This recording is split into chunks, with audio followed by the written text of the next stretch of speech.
김성환의 시사야.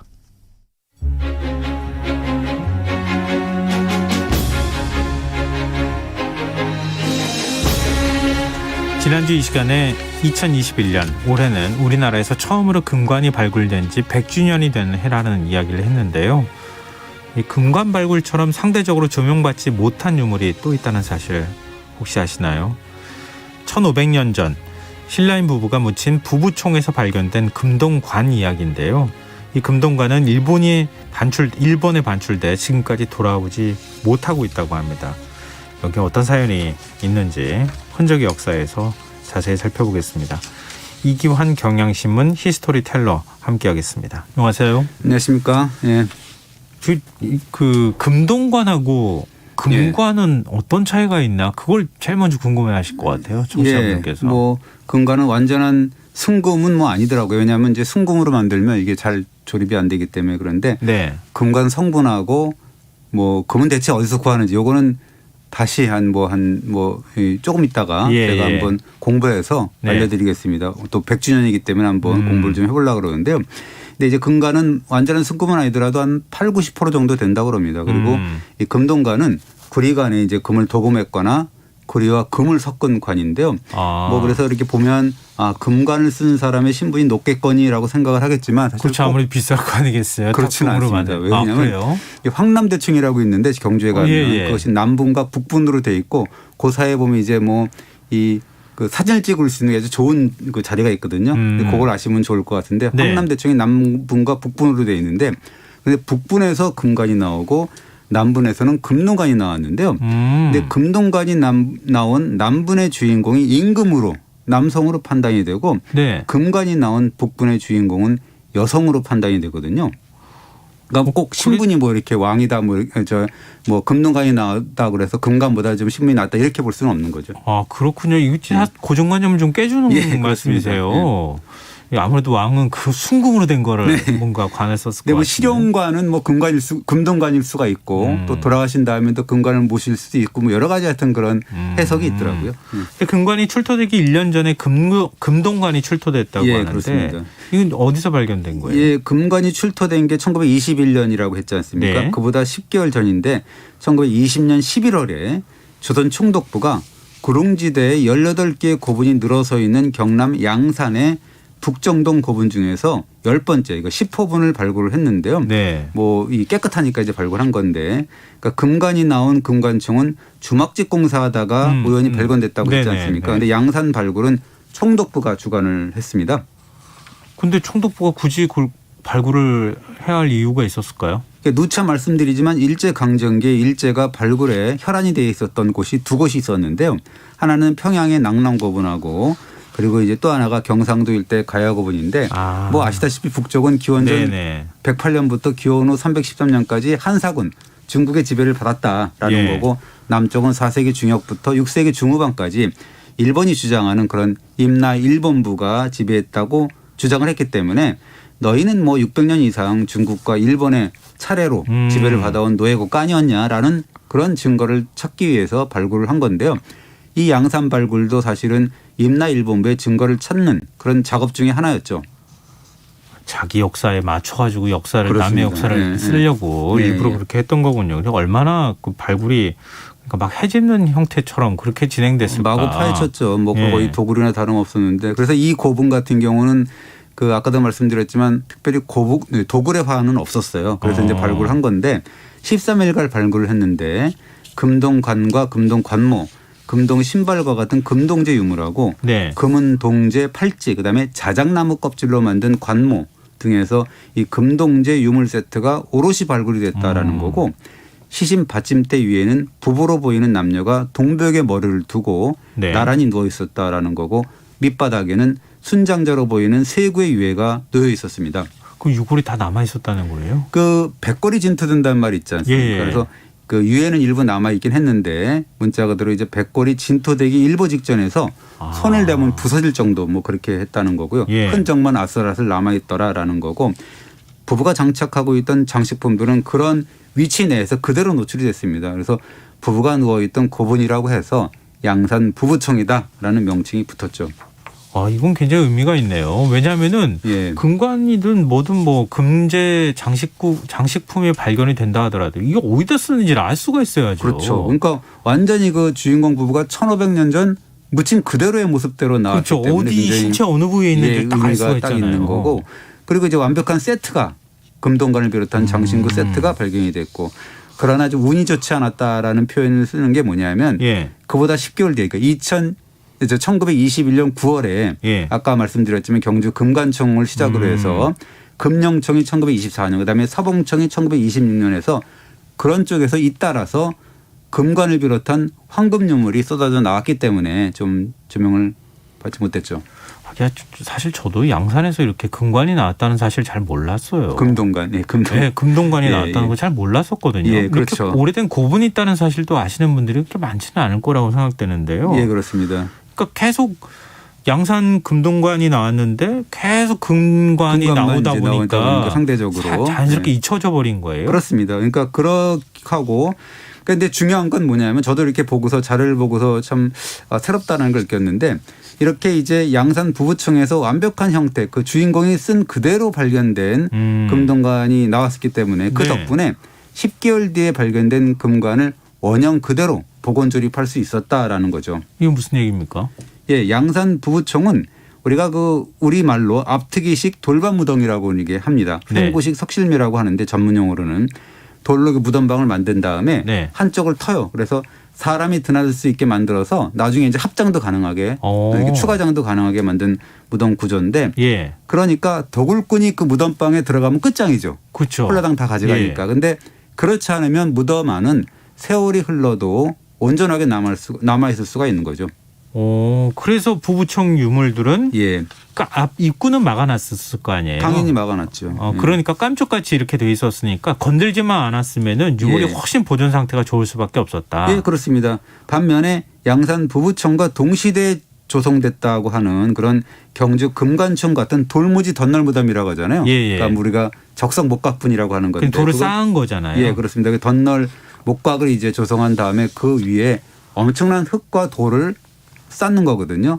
그러니까 도굴범이 침입해가 어려운 게 뭐냐면 파들어갈수록 돌과 흙이 무너져 내리기 때문에 이게 도굴하기가 어려운데 그렇죠. 그렇지만 무너지는 돌과 흙 때문에 덧널 무덤에서 출토되는 유물들은 사실은 원모습을 쉽게 알기 어려운 형태로도 많이 이렇게 출토가 되죠. 그러면 돌과 흙이 쌓여있던 게 무너진 분들이니까. 그렇죠. 네. 오래된 그 뭐랄까 목각이든 예, 목각이죠. 이게 그 위로 다 쏟아져 내려가지고 그냥 유물을 다 짓누르고 있는 상황이었던 예. 거네요. 그럼 다 찌그러져 있었던 걸 거 아니에요? 찌그러져 있고 분해되고 뭐 그런 형태였죠.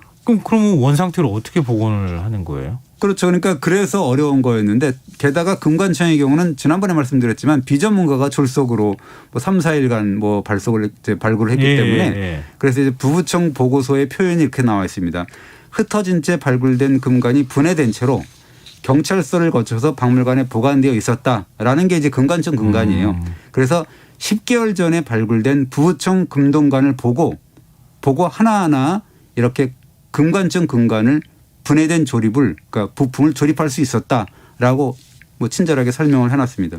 그럼 금동관이 없었으면 금관총의 금관도 오늘날 같은 모습으로 우리가 볼 수 없었을 수도 있겠다. 했긴 했겠지만 되게 어려웠겠죠. 그게 하기는 좀 그랬습니다. 그럼 모양이 비슷했던 모양이에요? 예, 놀랍도록 비슷하다고 하는데요. 그러니까 매산자와 사슴뿔처럼 생긴 세움 장식이 있습니다. 예. 그것이 금동관하고 금관청 금관하고 아까 얘기했던 부부청 금동관하고 똑같았다고 하는 거고 일부 장식에서 다소 이제 차이가 있는 것을 제외하면 형태는 같다라고 해도 과언이 아니고 그리고 금관뿐만이 아니라 자작나무 껍질로 만든 관모 그다음에 둥근 고리 큰 칼 이런 다른 장신구와 말 갖춤새 이런 것들이 금관청이나 황남대청 등에서 경주에서 출토된 같은 유물과 전혀 다르지 않더라. 비슷하더라. 거의 같더라라고 얘기를 하는 거죠.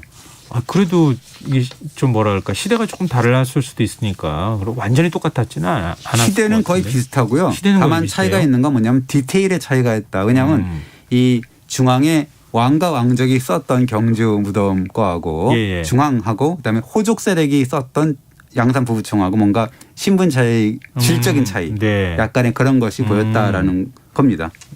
그러면 양산 부부총의 주인공은 누군지. 뭐 사실은 알 수가 없기 때문에 부부총이라고 한 건데요.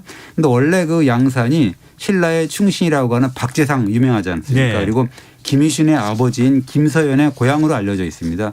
박재상은 뭐 아시다시피 고구려와 외로 인질로 가 있던 눌제왕의 두 동생을 구한 다음에 장렬하게 순국한 충신이고요. 그다음에 진평왕 시대에 활약했던 김서연이라는 인물은 사만통일의 1등 공신인 김유신의 아버지거든요. 네. 근데 이제 물론 부부총이 조성년대는 5세기 후반이고 6세기 초반이기 때문에 박재상은 5세기 전반 인물이고 김서연은 또 안 5세기 맞네요, 중후반이기 시대가. 때문에 뭔가 예. 직접적인 6세기니까 직접적인 관계는 없을 것 같고 그렇지만 부부총 근처에 보면 김서연을 모신 사당이 있었다고 하거든요. 예. 1950년대까지. 예. 그러니까 뭔가 좀 상상력을 발휘한다면 김서연 본인은 아니더라도 김서연 가문과 관련이 있는 그런 고분이 아닌가라고 이제 우리가 생각할 수는 있는 거고요. 어쨌든 중앙 조정의 지배를 받는 지역 지도자다. 그 사람의 고분이다. 부부의 고분이다라는 건 분명하죠. 그러니까 조선 총독부가 이런 네. 유물 발굴했으니까 얼마나 놀랬겠어요. 좋아했고 또 한편으로는 예. 그 일본으로 그냥 가져간 거예요. 예, 이게 사실은 좀 여러 가지 곡절이 있는데 아까 우리가 일제가 임나 일본부를 증명하려고 가야거분을 파헤쳤다고 말씀드렸지 않습니까? 예. 근데 이제 임나 일본부 증명하는데 번번이 실패를 했습니다. 양산 부부청의 경우도 이게 생김새가 구릉의 능선을 따라서 이렇게 18개의 무덤이 이어진 모습이 있는데 그것이 꼭 고령에 있는 지산동 대가야 거분군하고 비슷하다는 거예요. 그래서 예. 이게 뭔가 좀 임나 일본부 뭐 일본과 관계가 있는 거 아니야라고 이제 발굴을 한 건데요. 막상 발굴을 해보니까 속이 신라 유물로 가득 찼다라는 거죠. 그래서 겉은 가야인데 속은 신라였으니까 우리 요즘 시쳇말로 겉가속신 이렇게 우리가 얘기할 네. 수가 있는 거죠. 그 이후에 이제 그 부부청 유물이 순환을 당하기 시작하는데 1938년에 그 부부청에서 출토된 489점의 유물이 몽땅 일본의 도쿄 제실박물관 지금의 도쿄 국립박물관으로 이제 반출이 되죠. 그럼 조선 총독부가 이쪽에다 그 도쿄 국립박물관으로 넘긴 거예요? 예, 그렇습니다. 이게 왜 반출을 했는지 확실하게 밝혀진 바는 없어요. 다만 1938년에 그 박물관 내 신관을 건립하겠다라는 조선 제실박물관, 그러니까 국립박물관의 요청에 따라서 조선 총독부가 이렇게 내준 것이 아니냐라는 추정만 할 뿐이죠. 아니 임나 일본 부서를 주장할 수도 없고 예, 그거에 근거가 되는 유물도 아니면 예, 그건 일본 게 아니라 우리나라 거잖아요. 그렇죠. 예. 되돌려 줘야 되잖아요. 근데 기회가 없었던 건 아니죠. 그러니까 1965년 6월 22일에 체결된 그 되게 유명한 그 한일 협정의 부속 조약 중에 하나로 한일 문화재 협정이 포함되어 있습니다. 예, 그 예. 협정에 따라서 총 1,432점의 유물이 반환이 됐는데요. 뭐 고고 자료나 도자기나 이런 것들이 400여 점이고 도서가 있고 그다음에 뭐 경남 창녕의 교동출토품이 106점 뭐 이런 식으로 포함이 돼 있죠. 근데 왜 양산 부부청 유물은 없어요? 이게 원래 한일 회담의 그 곡절을 얘기하면 1952년에 이제 한일 회담이 시작됐는데 1953년에 그 망언이 있어요. 일본의 한국 통치가 한국인에게 유익했다라고 하는 일본 측 수석 대표인 구보타 간이치로라는 사람의 망언 때문에 3차에서 결렬이 되는데 그걸 우리가 구보타 망언이라고 하지 않습니까? 그러면서 이제 이후에 4년간 공백기를 갔거든요. 그런데 이제 뭐 미국에서도 자꾸 이제 회담 재개하라고 막 이러니까 일본 측에서 회담 재개를 원한다면서 미끼를 던지는데 그것이 뭐냐면 창녕의 교동출토품 106점이에요. 그거를 주일 한국 대사관에 일방적으로 돌려줍니다. 그러면서 이때 일본 측이 별도로 유물 489점의 목록을 보냈는데 바로 이 489점이 국립 도쿄박물관이 소장하고 있었던 양산 부부청 유물이었습니다. 아니 그러면은 저 이렇게 했으면 될 거 아니에요. 왜 못 돌려받은 거예요? 그렇죠. 그래서 나중에 한국 측이 이제 일본 측이 요구한 반환 청구 유물이 한 4,479점 되거든요. 그중에 당연히 이제 양산 부부청 유물이 뭐 489점이 당연히 포함되어 있었는데 최종적으로 1965년에 반환된 유물 가운데 이 양산 부부청 출토품 489점은 단 한 점도 보이지가 않았던 거죠. 뭔가 그 사연이 숨어 있었을 것 같은데요. 예, 그렇습니다. 그래서 1965년에 문화재관리국 지금 문화재청이 낸 공문들을 이렇게 보면 그 이유가 기가 막힙니다. 그러니까 일본 측에서 국립도쿄박물관 측이 박물관 동양관 내 한국실에 부부청 유물을 진열하겠다라고 아주 강력하게 요청을 했다는 거예요. 예. 그래서 부부청 유무를 할 수 없이 포기했다라는 공문 내용이 나와 있는데 그 공문 앞뒤에 우리 측이 구구절절히 써오는 해명이 참 기가 막힙니다. 우리가 써놓은 해명요? 예, 그렇습니다. 어떻게 써놨길래요? 예, 이렇게 썼어요.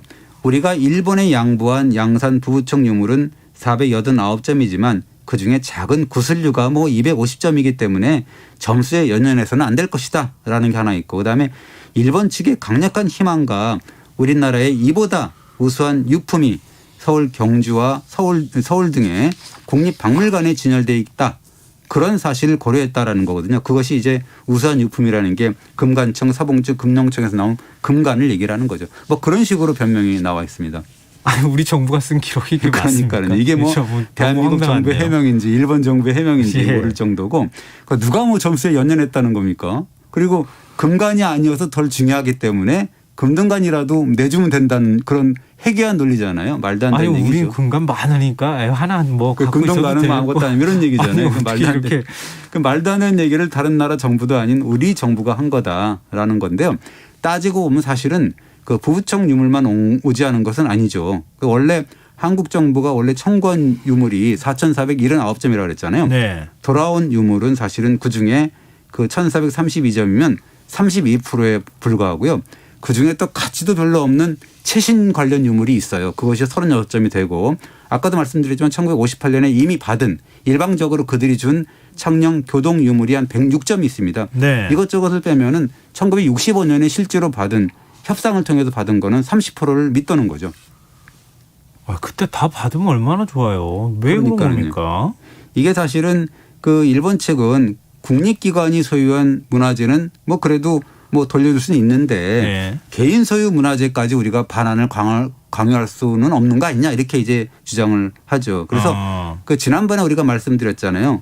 대창소창이라 그래서 오구라 다케노스케가 이제 한반도에서 닥치는 대로 쓸어 모아서 일본으로 야금야금 반출한 그 유물이 그 오구라 유물이라고 하는 건데 예. 그것이 빠졌습니다. 지난번에 소개했듯이 오구라가 일본으로 빼돌린 유물 가운데는 금동 관모 등에서 무려 39건이 일본의 국보나 중요 문화재로 지정이 됐거든요. 네. 그래서 이제 이 오구라 유물의 반환이 정말 핵심이었습니다. 초미의 관심사였는데 그래서 우리 측도 오구라 유물 중 80점을 반환 목록에 올려놓았는데 개인 유물은 안 된다. 반환 대상이 될 수 없다라는 이유로 끝내 돌아오지 못했죠.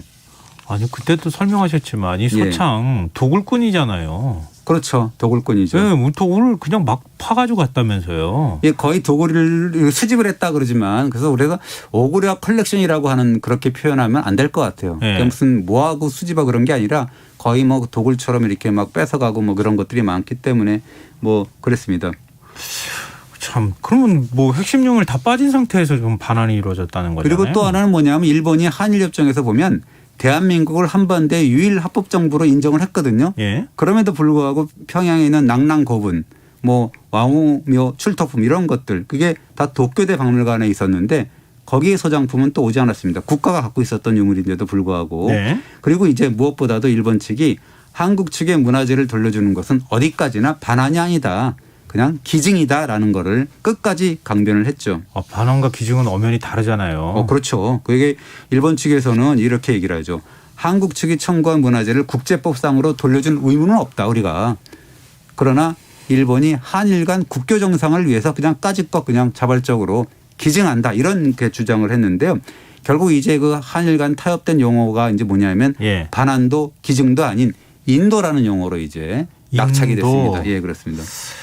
한일협정도 논란이 많았지만 이 문화재협정도 졸속의 냄새가 좀 풍기네요. 이게 그렇죠. 그러니까 한일회담이 치열한 협상을 벌였는데 그러다가 1962년 11월에 그 김종필 중앙정부부장하고 일본의 오이라 마사유시 외무장관 사이에서 이제 그 비밀 메모를 주고받잖아요. 네. 김종필 오이라 메모인데 그래서 이제 협상이 사실상 마무리가 되는데 이것이 이 경제협력으로 이제 경제협력 방식으로 해결되잖아요. 그래서 청구권 문제인데 그래서 도합 6억 달러로 이제 포괄적으로 합의를 하는 바람에 이게 말이 경제협력이지 사실 돈 몇 푼 때문에 지나치게 양보했다라는 점 때문에 또 반대 운동이 거세게 일고 막 그랬는데 한일회담은 강행이 되고 그 와중에 문화재 반환은 경제 논리 때문에 뒷전으로 이제 뭐 이 빠지게 된 거죠. 그럼 그렇게 따지면은 실제로 돌아온 게 한 몇 퍼센트 되는 거예요? 이게 그 해외에 흩어져 있는 문화재 수가 20만 점이 지금 넘게 집계가 되어 있는데 네. 일본 소재 한국 문화재는 절반에 가까운 9만 점에 이르거든요. 43.7%인데 그중에 65년에 1,400점이 왔다 그러는데 그렇게 따지면 일본 소재 한국 문화재 0.016%만 돌아왔다라는 얘기가 됩니다. 그때 이제 양상 부부총 금동관도 못 돌아왔다 이런 얘기가 되는 거네요. 예, 그렇습니다. 20년에 아쉽네요. 1920년에 양산에서 1,500년 만에 나타났는데 그분들이 차고 신고 들고 이렇게 끼고 있던 모든 장신구를 일본에 뺏긴 셈이 됐는데 이게 네. 찾게 됐느냐 했더니 정치적 흥정의 대상이 돼서 또 버림받고 마른 거죠. 참 안타까운 역사가 좀 숨어져 있네요. 자, 흔적의 역사 지금까지 경향신문 이규환 히스토리 텔러였습니다. 오늘 말씀 고맙습니다. 감사합니다. 오늘 모바일 상품권 당첨자는 홈페이지 공지사항에서 확인하실 수 있습니다. 김성환의 시사야 오늘 여기까지 하겠습니다. 편안한 밤 되십시오.